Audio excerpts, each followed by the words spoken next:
ಜೊತೆ ಕಾಂಗ್ರೆಸ್ ಸೇರ್ಪಡೆ ಆಗಿರುವಂತದ ಬಿಜೆಪಿ ಸಂಸದ ಕರಡಿ ಸಂಗಣ್ಣವರು ಇದ್ದಾರೆ, ಬನ್ನಿ ಅವ್ರನ್ನೇ ಮಾತಾಡ್ಸೋಣ. ಸರ್, ತಾವು ಇವತ್ತು ಬಿಜೆಪಿಯನ್ನು ತೊರೆದು ಕಾಂಗ್ರೆಸ್ ಸೇರ್ಪಡೆ ಆಗಿರುವಂತದ್ದು ಏನು ಸರ್ ಪ್ರಮುಖ ಕಾರಣ? ಇಲ್ಲ, ಕಾಂಗ್ರೆಸ್ ಪಕ್ಷದ ತತ್ವ ಮತ್ತು ಸಿದ್ಧಾಂತವನ್ನು ಒಪ್ಪಿಕೊಂಡು ಕಾಂಗ್ರೆಸ್ ಪಾರ್ಟಿಯನ್ನು ಸೇರಿದ್ದೇನೆ. ಸರ್, ಬಿಜೆಪಿಯವರು ತಾವು ಸಂಸದರಾಗಿ ಕೆಲಸ ಮಾಡಿದ್ರು ಕೂಡ, ಜನರ ಜೊತೆ ಸಂಪರ್ಕ ಇದ್ರು ಕೂಡ, ಯಾಕೆ ಸರ್ ಟಿಕೆಟ್ ಅನ್ನ ತಪ್ಪಿಸಿದ್ರು?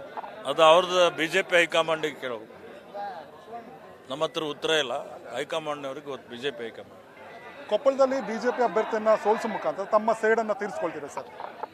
ಸೇಡ್ ಅಂತಲ್ಲ, ಮನುಷ್ಯನಿಗೆ ಒಂದು ಸ್ವಾಭಿಮಾನ ಇರ್ತದೆ. ಸ್ವಾಭಿಮಾನಕ್ಕೆ ಧಕ್ಕೆ ಅಂತ ಬಂದಾಗ ಹೋರಾಟಕ್ಕೆ ಇಳಿಬೇಕಾಗುತ್ತೆ, ಹೋರಾಟಕ್ಕೆ ಇಳಿದಿದ್ದೀನಿ. ಸರ್, ಕಾಂಗ್ರೆಸ್ ಪಕ್ಷ ಗೆಲ್ಲುತ್ತಾ ಸರ್ ಕೊಪ್ಪಳದಲ್ಲಿ? 100ಕ್ಕೆ 100 ಗೆಲ್ತತೆ, ನೋ ಡೌಟ್. ಇವಿಷ್ಟು ಕರಡಿ ಸಂಗಣ್ಣವರ ಮಾತಾಗಿರುವಂಥದ್ದು. ಕ್ಯಾಮ್ರಾ ಪರ್ಸನ್ ಮುರಳಿ ಜೊತೆ G Manjunath, news first, Bengaluru. News first, ನಿರ್ಭೀತಿಯಿಂದ ನಿಮ್ಮ ಪರವಾಗಿ.